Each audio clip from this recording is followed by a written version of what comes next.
What's going on, everybody? Today we're getting into a mock draft Monday. We're only going to be doing the first round, and let's get right into it. So with the number one overall pick, it's obviously Victor. And let me say, for this draft, it's only going to be what I would do if I was the team in the situation. So right here, number one overall pick, obviously I would take Victor. He's a one of a kind talent. Now let me tell you, Scoot Henderson, if he was not in Victor Wembanyama's draft, easily he'd be the number one pick. It's not even close. All honesty, I was watching film today on him. It's not even close. So if the Spurs could end up with Victor, they're gonna think they won the draft. And honestly, they might have. If the Spurs end up with Scoot instead of Victor, they might be happier than if they actually ended up with Victor. I'm just being completely honest. That's my opinion, but let me know what you guys think. So Spurs, they're getting Victor. Number 3, the Detroit Pistons. They have Cade. They have some point guards. By some point guards, I mean Killian Hayes. Killian Hayes, obviously not one of the best, but in this situation, I think they would take Brandon Miller. I think Brandon Miller he makes a lot of sense for that team. Great shooter. I think he'd fit with Cade super well.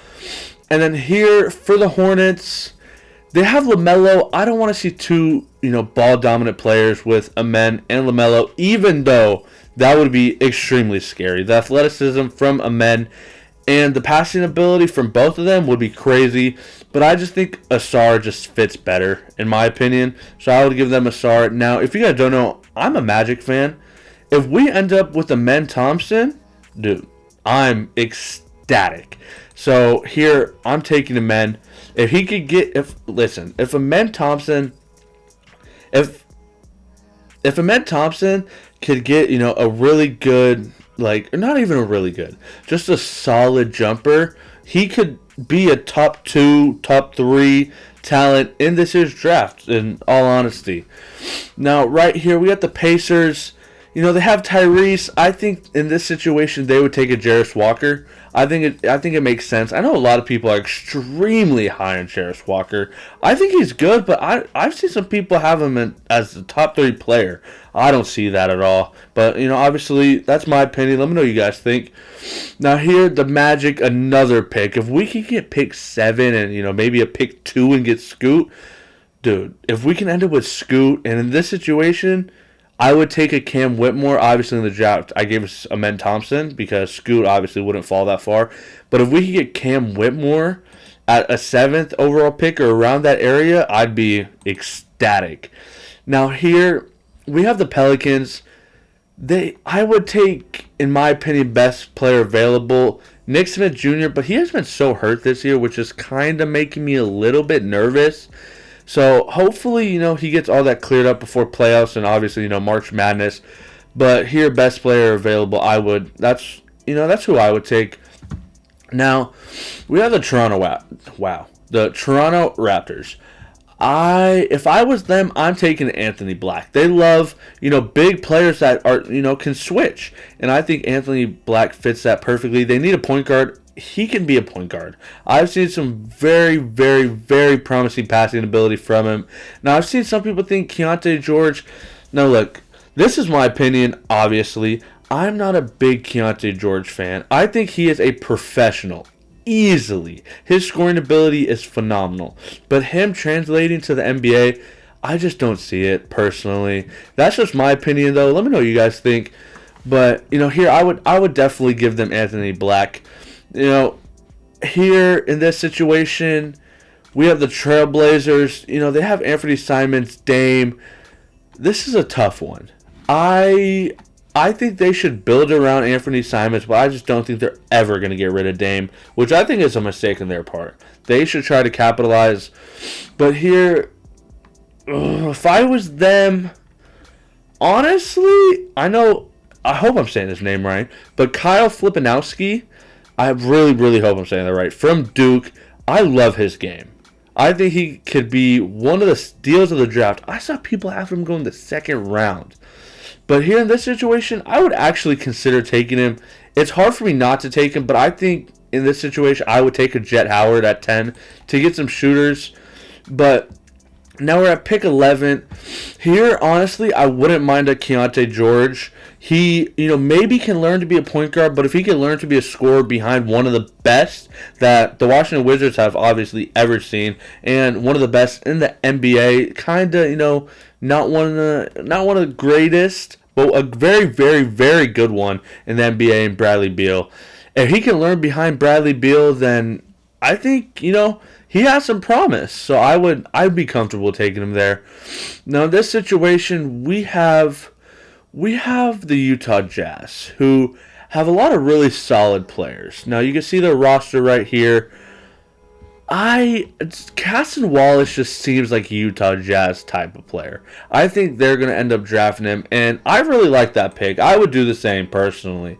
Now, we have the Thunder. I think this is where Kyle goes. They don't need a lot, but they could use a center. So if Kyle could team up with Chet in OKC, man, that could be a very, very scary front court. Now we have the Warriors. I've been saying Grady Dick. He just fits the system, is the way I look at it. Now we have the Hawks. They don't need point guards. They have two ball dominant players in Trae Young and DeJounte Murray. Outside of that, I know they don't have a lot of ball handlers, but I know they're trying to get rid of John Collins, and they need some defenders to help Trae Young. I think Taylor Hendricks could be that. I know a lot of people are super high on him. I'm not as high on him, but in this situation, it makes a ton of sense to me. Now, we have the Jazz back up.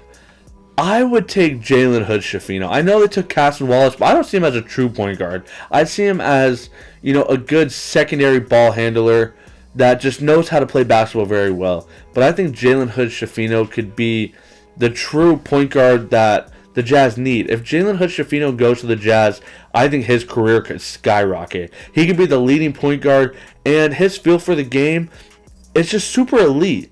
He won't have to have all the stars, he won't have a bunch of stars around him, and there won't be a lot of people, watching him, which I think could help his development because people won't be criticizing him all the time. So I think if he lands up in Utah, it's an absolute blessing for him. Now we have the Lakers. They need a lot. Does Kyrie will he go to the Lakers? Who knows? No, LeBron is a shooting guard. What the heck? But here, I think they take Maxwell Lewis. I think he's the best player in this situation. I love Maxwell Lewis. Now we have the Knicks on the clock. They have Tom Thibodeau, very defensive-minded coach, and also very defensive-minded player. I hope I'm saying his name right. I think it's Ryan Rupert. He's from France. I don't really know.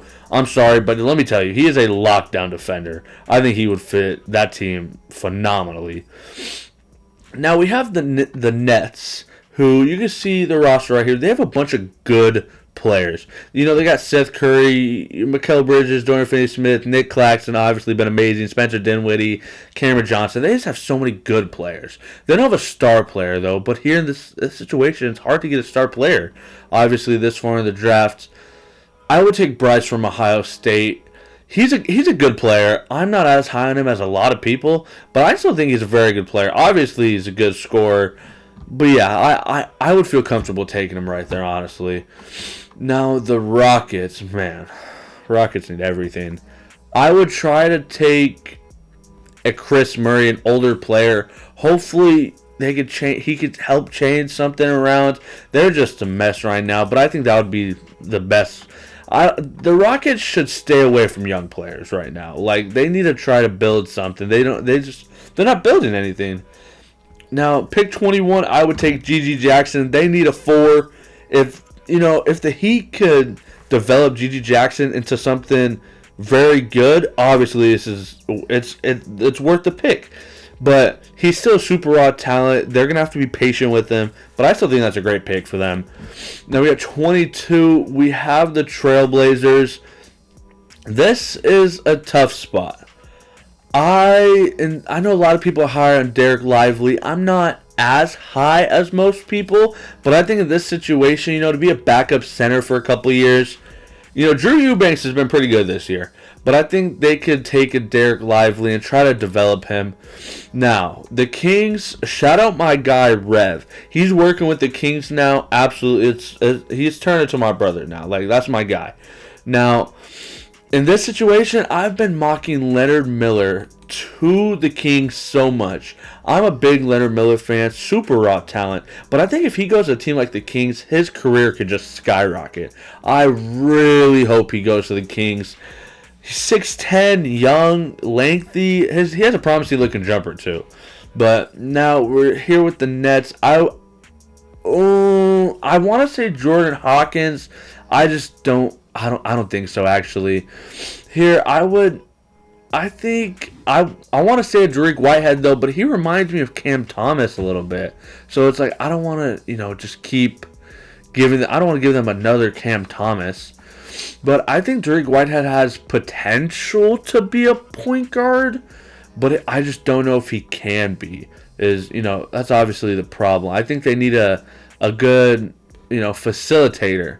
Marcus Sasser's interesting, but he's older, but I feel like that shouldn't matter in this situation. But here, I think they take a chance on Dariq Whitehead. Obviously, only 1 assist, not very promising on being a playmaker, but he has the potential, and I think if they could develop him, he can be a really, really, really good talent from Montverde. He can be special. Now, in this situation, Grizzlies need shooting. Jordan Hawkins, he just fits that perfectly. Now we got the Pacers. I think they take Colby Jones. I really like Colby Jones. He's a solid, he could be a solid, secondary, maybe a third ball handler. I think he could fit that role really well. And obviously, he could score it pretty well. Solid shooter. I think he just fits that team perfectly. Now we got the Utah Jazz back up.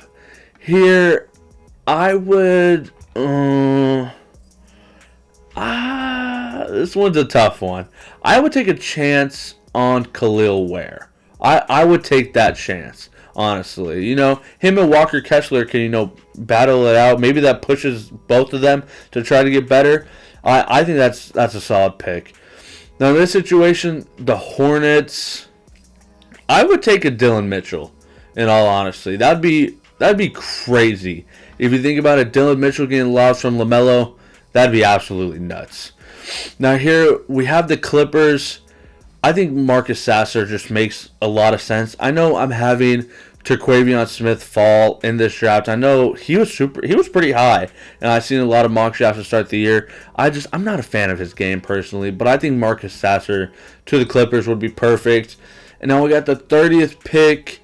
Honestly, where's my guy? I would take Jalen Wilson. Personally, I think he's super underrated. I think he could be one of the steals of the draft. I love him in Kansas right now.